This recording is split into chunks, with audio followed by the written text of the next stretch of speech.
Maintenant, si Marie-Thérèse Urvoy veut bien venir, elle va nous parler du Coran, paroles vécues et paroles ressenties. Le titre que vous avez trouvé sur l'affiche pouvait aussi bien être de la réception de la parole chez le croyant. Dans de nombreuses circonstances, le croyant, qui est le seul musulman dans le Coran, frappe par sa certitude dans sa croyance. Pourtant, la loi est simple et claire: attester l'unicité de Dieu, obéir aux prophètes et au Coran, accomplir les 5 prières quotidiennes, etc. Donc, ainsi, tout musulman peut dire si oui ou non il remplit ses obligations. Il sait s'il a obéi aux ordres divins ou pas. Mais être satisfait de sa conduite, lorsque le croyant y parvient, ne suffit pas à expliquer sa conviction sa conviction de la religion qu'il suit. Assurément, la solidarité extraordinaire qui unit les musulmans en une communauté compacte crée chez chacun un sentiment de satisfaction sécurisante, d'autant plus que le Coran leur rappelle qu'elle est le fruit d'une faveur particulière de Dieu, comme indiqué dans le Coran au 303 et au 863. Mais là aussi, se sentir solidaire et même en fusion dans le groupe n'explique pas la certitude chevillée au cœur de la religion que l'on suit. Lors d'un cours de charia traitant des transgressions et des peines encourues par les pécheurs, un étudiant s'était hasardé à interroger sur la conformité de la cruauté de certaines peines avec la miséricorde prônée par le Coran. Il lui fut répondu qu'aucun musulman n'était sanctionné inopinément. Ce qu'il risquait lui était clairement révélé dans le Coran. L'enseignement du Coran est simple et immédiat. Cela participe à son évidence dans les cœurs et dans les raisons.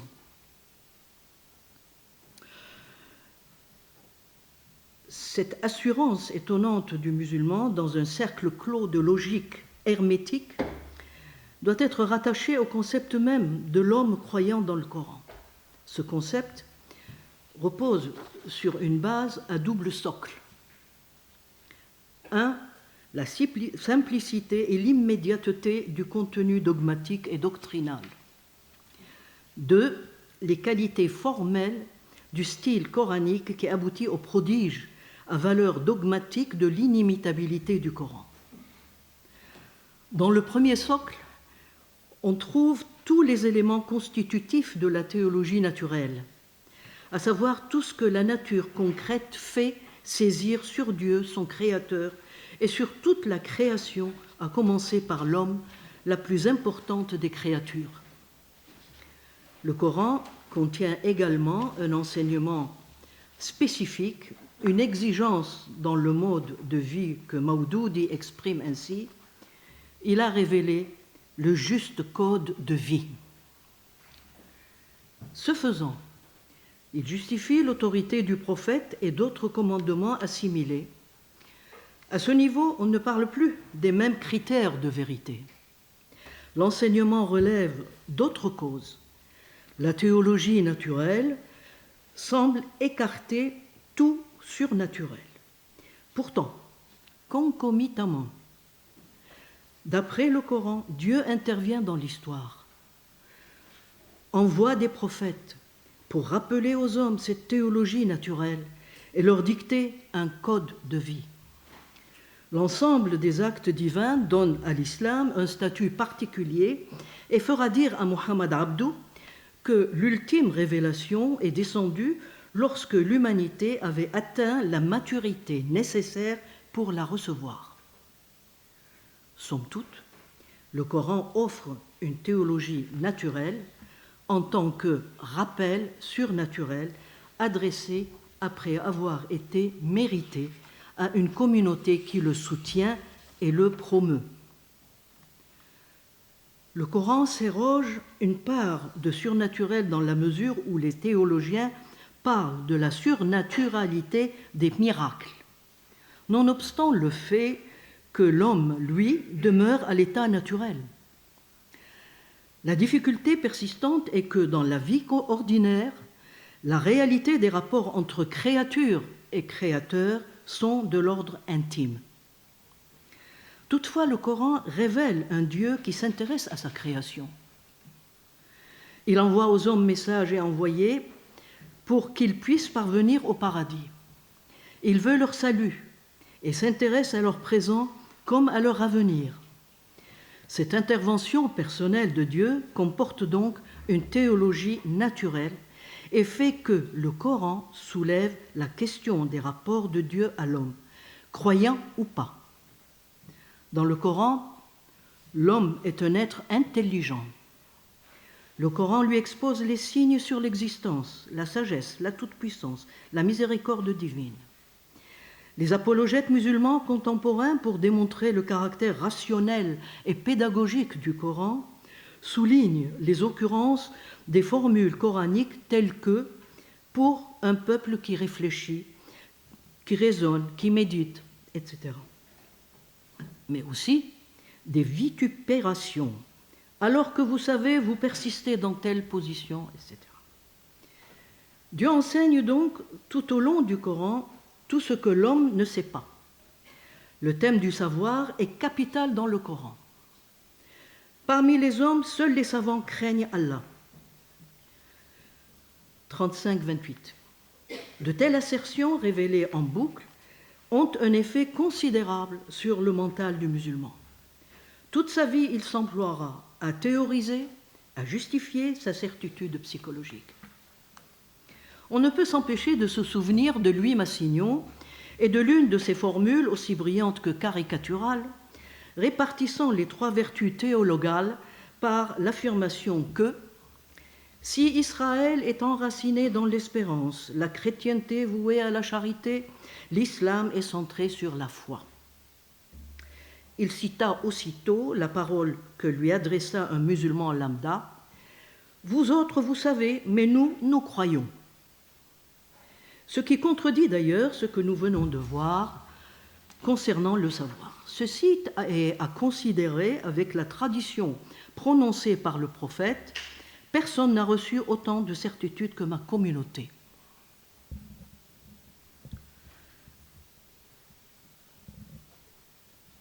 L'esprit et le cœur du croyant seront toute sa vie modelés par cette parole et la tradition qui l'accompagne, en faisant fi des contradictions ou autres incompatibilités, comme nous l'avons vu. Son vécu, comme son ressenti, s'en remettent d'une part à la parole révélée dans le Coran, en ipsissima verba Dei, et d'autre part à l'enseignement du prophète et à celui des savants, tels que Razali, qui professa que, je cite, « tout savoir qui ne procure pas de sécurité amane n'est pas un savoir certain.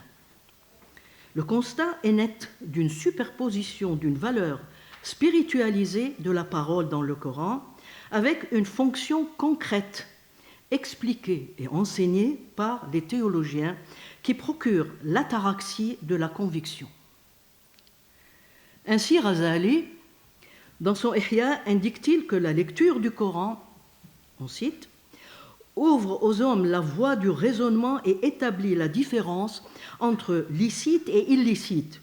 Elle est lumière et guérison. Il y a des châtiments pour ceux qui s'y opposent en recherchant une autre science. Il prend ensuite, ou plutôt, oui, ensuite, il prend appui sur le verset « En vérité, c'est nous qui avons fait descendre le Coran et c'est nous qui en sommes gardiens. » 15-9. Dans sa somme de spiritualité, Razali développe les trois niveaux de réception du texte par le musulman. 1. celui de la récitation personnelle et gratuite pour Dieu. 2. Celui de la récitation intériorisée et métaphysique. Le croyant récite devant Dieu, qu'il ne voit pas, mais en étant vu par lui. Le 3e niveau, hisse le croyant à voir dans la parole celui qui parle, à voir dans les paroles les attributs divins. Le croyant ressent infuser en lui tout ce qu'il doit connaître et retenir de son Créateur. Bien que Razali fait aussitôt une précision de forme restrictive en disant « Ce niveau est réservé aux proches de Dieu, al-muqarraboun. Ce n'est point celui du commun des hommes. » Donc le croyant est conforté dans la conviction que procure le Coran. Ici, n'est-ce pas lui-même, je parle de Razali, l'argument de l'islam, Hujjatul Islam, et sa preuve qui s'exprime à son intention. Ajoutons que, pour le musulman, une affirmation du Coran est une affirmation de Dieu lui-même. L'évidence du texte n'est pas uniquement un ressenti psychologique de type rationnel. Celui-ci s'articule à l'intérieur d'un dispositif de valeurs affectives, reposant sur le respect du sacré, la soumission au commandement divin et l'obéissance de la foi. L'on comprend ainsi Maudoudi lorsqu'il écrit « La foi est ce que nous avons appelé connaissance et conviction ». Dans son vécu, le musulman se fonde sur une double base apodictique. 1. Dieu lui parle avec des procédés d'exposition inédits. Choisit un prophète pour lui adresser sa parole lui-même condensée en un livre, le Coran. En 2e lieu, concomitamment, Dieu lui affirme que ceux qui ont le savoir lui enseigneront ce qu'il ne saisit pas ou n'a pas saisi. Prenons la constatation procédée des plus utilisés dans le Coran après l'assertion. À partir d'une constatation cadre, le musulman est amené vers un attribut divin. Les versets 5 et 7 de la sourate 16 fournissent un exemple saisissant. Dans un lyrisme abouti, c'est une longue phrase descriptive qui finit par une envolée grandiose dans sa simplicité. Si vous permettez, et si le temps le permet, وَالْأَنْعَامَ خَلَقَهَا لَكُمْ فِيهَا دِفْءٌ وَمَنَافِعُ وَمِنْهَا تَأْكُلُونَ وَلَكُمْ فِيهَا جَمَالٌ حِينَ تُرِيحُونَ وَحِينَ تَسْرَحُونَ وتحمل أثقالكم إلى بلد لم تكونوا بالغيه إلا بشق الأنفس إن ربكم لرؤوف رحيم. En une phrase, le pronom personnel kum, valant pour vous et votre, est employé 4 fois en plus des 4 verbes à la 2e personne du pluriel. L'harmonie spécifique faite de l'homophonie, de la métonymie et d'un ton simple et intimiste subjugue le croyant tout en le conduisant devant la présence des attributs de Dieu. Il est créateur, affectueux, généreux, miséricordieux. Bien entendu et toujours avec les croyants. Il n'est question que de cela ici. Des attributs demeureraient abstraits sans cette présentation concrète sortie du réel du croyant, sans cette harmonie fascinante de la langue dans le Coran. Des attributs indiqués par Dieu comme relevant de l'enseignement et des commentaires des détenteurs du savoir. La facture de 2 versets parmi les plus célèbres est remarquable. Il s'agit du verset du trône et de celui de la lumière. L'agencement du premier procède par des affirmations qui, habituellement, closent les versets. Ici, d'emblée, l'unicité divine est affirmée, suivie de deux attributs divins essentiels, vivants et subsistants. Puis le texte devient descriptif avec un quasi-énalage aboutissant à l'image du trône en puissante allégorie de l'idée du règne de Dieu. Si vous permettez, pareil.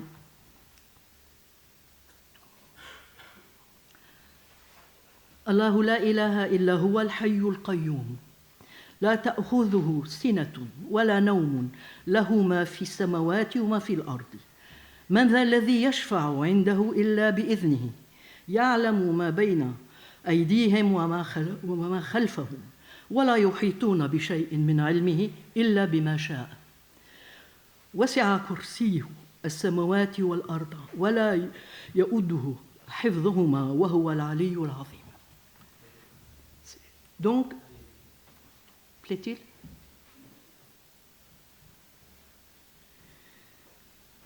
Donc le texte devient descriptif, comme je vous ai dit, de nos divins plus usités, très hauts et très grands, ferme le verset en guise de note intense de conclusion.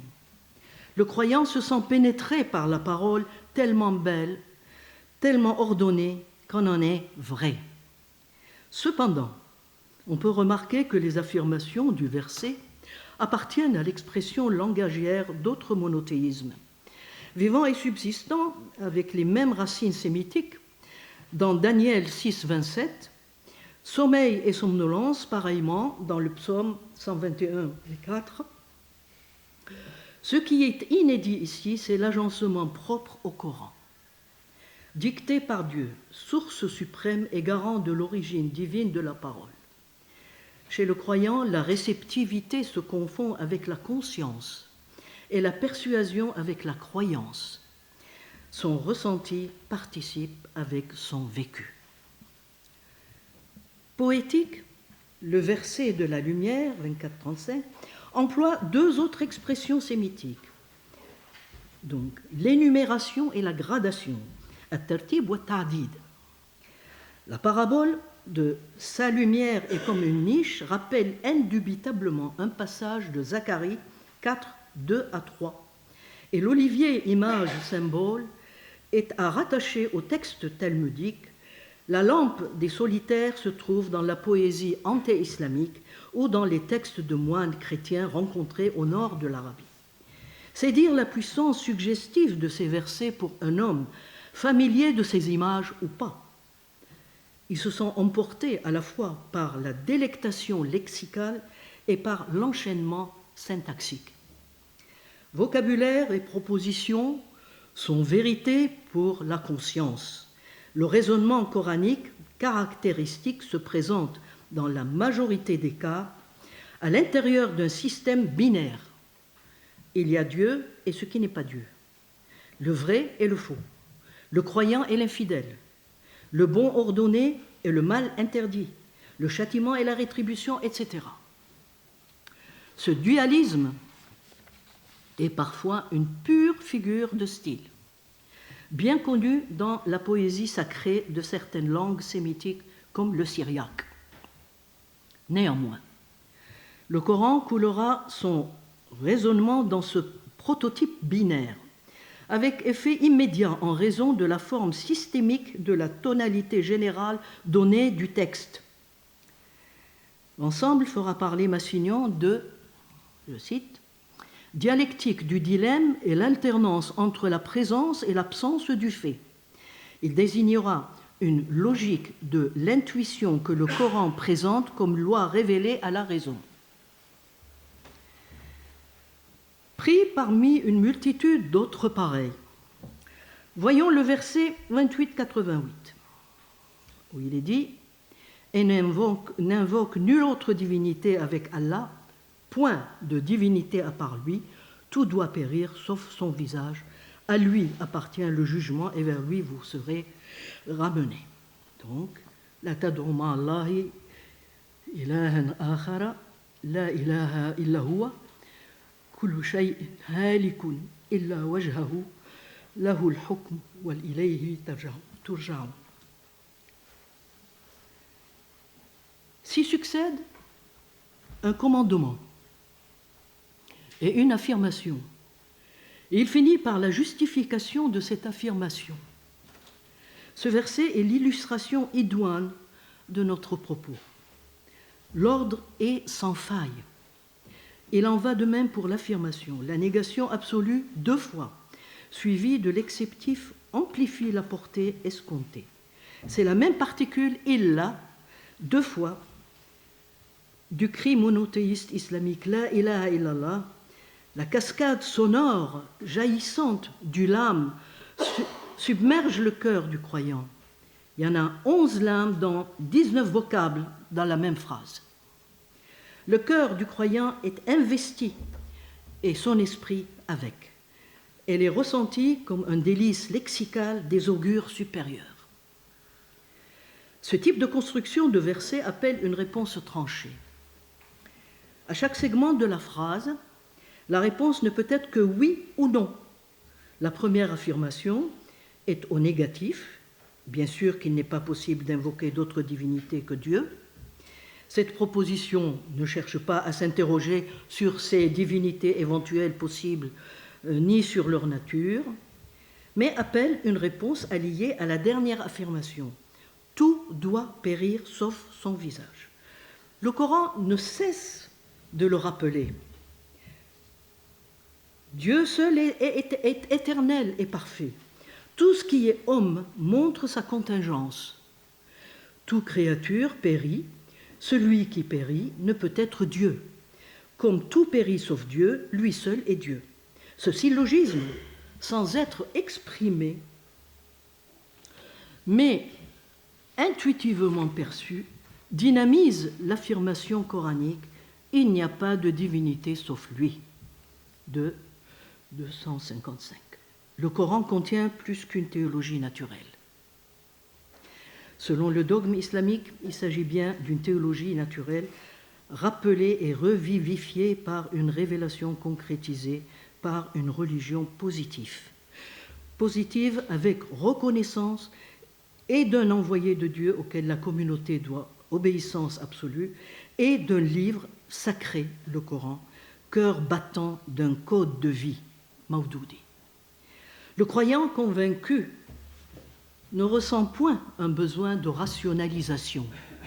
Son vécu est fait d'une connaissance infuse, intuitive, psychique de la croyance, une obéissance de l'intelligence sous la motion de la volonté à une parole présentée comme révélation de Dieu. Dans le ressenti, comme dans le vécu du musulman, la question de l'authenticité de la mission du prophète est capitale. Elle apparaît en 2 temps dans le Coran. D'abord, l'aide miraculeuse de Dieu qui secourt Mohammed et les croyants à la guerre. 2, ensuite, le miracle du Coran lui-même. Dès les premières années de la prédication de Mohammed, le Coran assimile la mission du prophète à celle des envoyés qui l'avaient précédé. Il décrit l'hostilité rencontrée par ces prophètes antérieurs au sein de leur peuple. Mais l'aide miraculeuse de Dieu les a fait toujours triompher.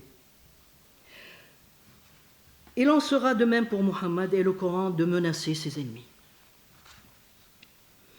Plaçant les envoyés de Dieu au centre de l'histoire avec Mohammed en exergue, en tant qu'héritier de la lignée prophétique, le Coran compare le prophète à Moïse. À chaque évocation des anciens prophètes, l'utilisation de « avant toi » n'est pas anodin. Elle souligne la communauté de mission de l'un par rapport aux autres. Le Coran s'adresse à la foi du musulman, sans autre argument. Sans être encore un raisonnement, la certitude concernant la prophétie de Mohammed est actionnée dans l'esprit du musulman. L'aide divine aux envoyés est répétée et rappelée opportunément. Les musulmans prient Dieu de leur donner la victoire sur les peuples infidèles. 286. En regard de cette certitude, le Coran abonde en descriptions fort imagées des miracles du passé, qui furent des châtiments des incrédules. l'autre pharaon, Léad, Madian, etc. Ces récits à fort pouvoir suggestif deviennent dans le mental du musulman des preuves irréfutables étayant l'enseignement du Coran. Pour le croyant, ces récits d'un passé invérifiable, admis sur la foi de l'autorité du texte, le Coran, non sans subtilité, les met en parallèle évident avec des faits contemporains constatables par tout un chacun. Le Coran invite même les croyants à regarder les ruines des peuples anéantis afin de méditer sur la malédiction qui frappe ceux qui osent traiter de mensonge le message des envoyés. 16:36. Regarder des ruines n'a jamais été un argument pour apporter une certitude. En revanche, le caractère concret des images agit sur l'affect et sur l'émotion. Cet effet émotionnel, s'ajoutant à l'argument du succès, comporte un impact indéniable sur les sentiments du croyant. De fait, on prend un exemple, dès la victoire de Badr en 624, déclarée par 2 fois comme preuve de l'aide de Dieu aux croyants, le procédé subliminal était mis à l'œuvre. Dans sa traduction du Coran, Hamidullah dira que la victoire de Badr a été voulue par Dieu pour avérer le vrai. Pour les Jalalayn, ce sera pour manifester le vrai. Dieu valide cette saisie en leur promettant d'envoyer 1 millier d'anges en renfort. La victoire des croyants, c'est Dieu qui l'a décrétée, l'a voulu, a combattu pour faire triompher son envoyé et ses combattants. Pour le musulman d'hier et d'aujourd'hui, la victoire de Badr est une évidence qui corrobore la vérité de l'islam. Nasser, le politique du XXe siècle, haranguait les foules, alors que c'est un matérialiste marxiste, lors de la guerre en émaillant ses discours de formules coraniques guerrières pour obtenir une réaction immédiate du peuple. Le grand cheikh d'Al-Azhar expliquait en ce temps-là aux soldats la raison de l'échec militaire par le manque de foi des musulmans. Vous avez manqué de foi. Vous n'avez pas été assez croyants. Le musulman, dans sa vie courante, ressent cette assurance de vivre dans la bonne voie que Dieu a voulu pour lui, même si l'idée de vérité de sa croyance n'est pas sa première pensée. Son ataraxie est complète. Malgré tout, l'argument fondamental de l'apologétique islamique demeure le miracle coranique lui-même.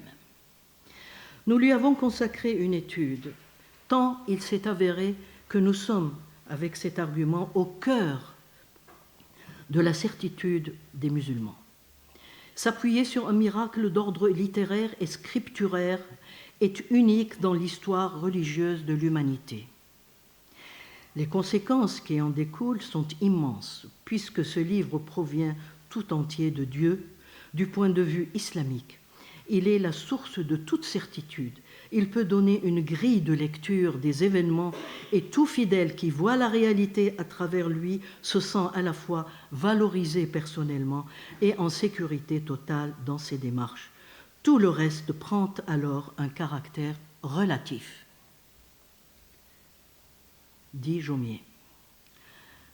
Pour le musulman, sa religion est la religion immuable, al-din al-qayyim. Idée forte, conduite dans le livre dans une progression perçante. En 1, d'emblée, le Coran arrête un discernement net entre la religion selon lui et la religion des autres. Lakum dinakum wali dini.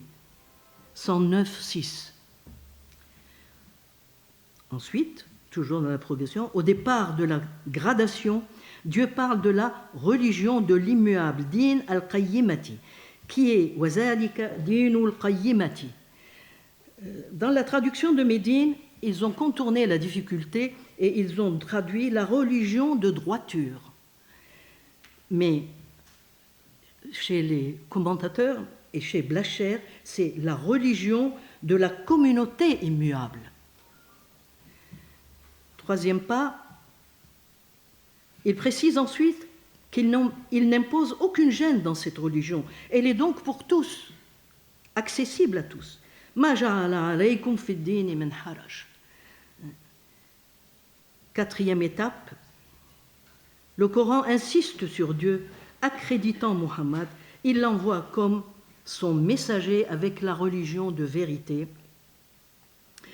Dans Médine, c'est rendu par la religion de vérité, et entre parenthèses l'islam, pour la faire triompher sur toute autre religion. Et puis, rendu dans cette dernière occurrence, dans la version de Médine, pour la 933, la religion de la vérité. Donc, c'est toujours... Pardon. Cinquième étape, je promets d'arrêter. Voilà, c'est vrai que j'aurais pu... La religion acceptée d'Allah est l'islam. C'est la dernière étape dans cette gradation. Inna ad-dina indallahi al-islamu. Donc 3.19. Aujourd'hui, j'ai parachevé pour vous votre religion et accompli pour vous mon bienfait. J'agrée l'islam comme religion pour vous.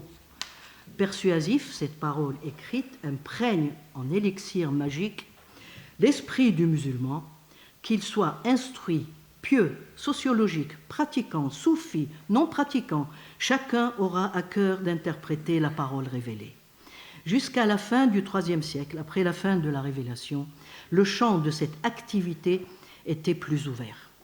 De nos jours, une élite nécessairement minoritaire s'interroge à tous les niveaux du vécu comme du ressenti du musulman face à la parole. J'aurais aimé vous en donner quelques exemples, le temps nous manque, peut-être cela figurera-t-il dans la publication des actes. Je vous remercie et demande pardon humblement à M. Laurie.